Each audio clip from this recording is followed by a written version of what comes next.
All right, let's get right to the people. Masters in the mix, both with Tiger and Reed. Papers kind of seemingly prepping you up for Stan being back. We'll see how that plays out. You know Holland's back. Saturday night special, 2-year deal. Go to Bryce. He's on a cell, 97.1. Hi, Bryce. Hey, Mike, what's going on? What's up? Just calling about the Pistons, and you made a point about kids who are like 8 and 10 years old, and they grow up and now they're adults. Well, I was in grade 7 and 8, when they 0-4 run. And actually on Saturday I was talking to my buddies. I'm like, if they bring back Stan Van, I think I'm done. I think I'm just done with this organization, just done with the hope of maybe them actually turning it around. And I actually think I was done also with the Tobias Harris trade and the Avery Bradley trade and the draft pick trade. You know what I mean? Yeah. It's just like the only hope that they had and the only assets that they had, he just blew it and trades them away. And now we're stuck with 3 stupid contracts. Well, and again, you only make that move if the piece you're acquiring puts you at championship level. Right. That's it. Oh, it's just so frustrating. I mean, it's kind of sad too. All 4 of our teams. I mean, I'm a Lions fan as well, which sucks, but it's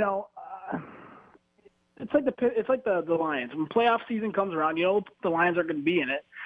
So you kind of pick a different team to try to roll with to watch through the playoffs. But now we got all 4 of our teams we got to do that. You know what I mean? It's just sad. That's my point. All I ask is that teams care. All I ask is that teams try to put a compelling product out there. I'm sorry, but you can rebuild and you can be upfront with people and go, look, we're going to be bad, but we're going to do it with a purpose. Our teams aren't doing that. Now, the Tigers are just starting it. That's why you're not going to hear me go crazy about the Tigers. I'm going to respect the fact that they're at least going to try to rebuild this thing correctly. Oh. I can't respect the Pistons or the Wings.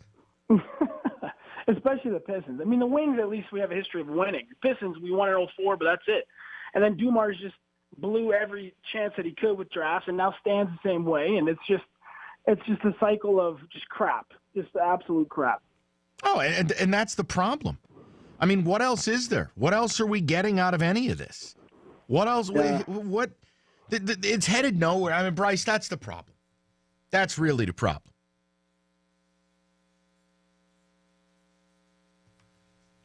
I'll tell you this. Now, tonight's the last home game at LCA, right? Toronto in town, correct? Okay. You think there's any shot of... No, David, you're shaking your head. You think there's any shot of T-shirt time? I sure hope so. I love seeing him here. Oh. Last home game. He always shows up to the first game, so I'd assume he'd show up to the last one. I wouldn't be surprised. Yeah, let's do it. But as some people pointed out when the Mavericks were in town a few days ago, Mark Cuban was there, but Tom Gores wasn't there. What would God, could you imagine if he got up there tonight after like a rousing rendition of T-shirts, yeah, and held court with the media and announced that Stan had already been fired? Oh, my God. It'd be the loudest applause all year at LCA. Chauncey! I hope he is there tonight. I'm not just, might not be a bad night for Tommy G to get on that Gulf Stream and get here. I mean, I wouldn't be surprised one bit. Oh, I would love for him to have an awkward interaction with the media. Well, we're gonna talk with Stan, and we haven't won enough. We got a superstar. 1, 2, 3, superstar, my potato. I love that one. That is such a good one. Let's go to Andrew, 97.1. What's up, Andrew? Hey, Mike. So as bad as it is here, I don't know if you read the news, but your Islanders are bringing back Doug Waite and Gar Snow again in a crucial offseason when John Tavares is wondering about sticking around. Yeah, Andrew, let me, and then I know you'll get to the stuff you really want to talk about, but just a 30-second thing here on the Islanders. I am convinced that Gar Snow has a blood oath with someone in New York politics, because I don't know how he's gotten this lifetime deal. He's seemingly unfireable. it's remarkable to me. I mean, Doug Waite is what he is. They reacted well when he got the gig, but Andrew, what you just said is the key. They finally get some decent news, right? Like, hey, we're going to go to Belmont Park. We're going to get an arena. It's going to be amazing, right? They proceed to go out at the deadline and spit in Tavares' face and do nothing. The team fades and falters like a car with three wheels. And then you're right. You're bringing back Garth Snow and Waite. Awesome. This is going to end so well for us. It's why I can't be a fan. Andrew, I can't. Well, I mean, on the bright side, if they lose Tavares, they have another great center in Matt Barzal to ruin. You know, his career can be over as well. And that and Josh Hosang will get you a slap on the ass and a Diet Pepsi. I mean, Andrew, this is why. Like, if you ever, I used to love that team. I used to bleed for that team. I just got to a point when we had our Matt Millen, right? Millen on ice, Mike Milbury. It broke me. So that's why I just look at it from afar as a folly. That's really what it is, Andrew. The Islanders are a disgrace. Yep, I agree. It's unbelievable how they're just, I don't know. They're taking, I mean, maybe Tavares will stick around, and I'll get to my point in a second, but maybe he'll stick around because of the loyalty and he's already there and they'll just pay him all the money or whatever. But everything I've read is that he is a creature of habit. He likes stability. He likes being in the same place. I think there was a time I think they could have signed him and gotten this done, but they just seemingly can't handle any form of good news. Like, if they're driving down the road for more than a mile undisturbed, somebody gets out of the car and makes sure to slash a tire. That's the Islanders organization.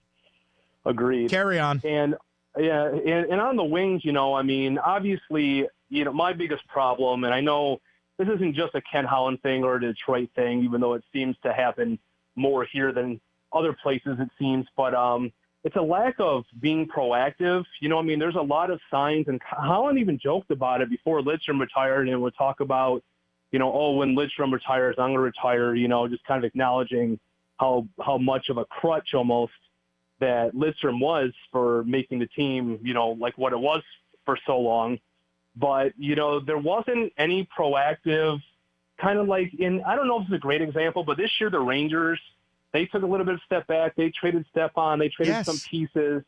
And they put out a letter to their fans, kind of like what you were talking about. They admitted it. The party's over. This sucks. Yep. We're bummed out, but we gots to do it. Yeah, Andrew. You know why? Because the Rangers are a first-class organization who's hip to things now. We're still sitting here living off of Kenny learning at the knee of Jimmy Devellano. Yeah, and I think the bigger problem for me, and I'm not at the apathetic point, even though I probably only watched like maybe 25% of the games this year. I think my biggest problem is that Andrew, you are one of the all-time hockey callers I've had in my 15 years in this city. 25% of Wings games. Yeah, and I'll tell you why, because it's been so many years.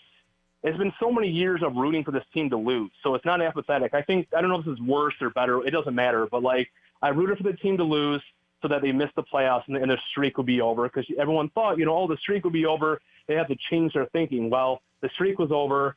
The thinking didn't change. I mean, Mike, I don't know if you realize this, but do you realize this year this Wings team was the oldest team in the league and by average age, and you want to say that's a rebuilding team? Right. It's not even, you know, Andrew, I mean, it's not how that works. Listen. And the other problem is that, you know, we had to root for a maxed out veteran-laden team. And like this season was an accident. This was not a, you know, like you said, just try to be proactive, try to play some kids, you know, like not tank, but just not ice a team that you expect to make the playoffs.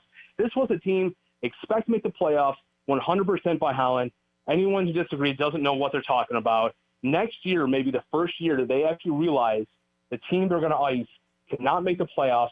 So while they probably won't tank again, hopefully they start making moves, because I agree with you that Holland should not have been brought back, but hopefully they start making moves for the future, because this year was a status quo. Anything can happen, his whole mantra. It's got to be over now. It has to be. Well, congratulations. It's a 2-year extension. Warm weather's on its way. No, seriously, I swear. But so are the weeds. Don't be the guys on your block with a yellow lawn.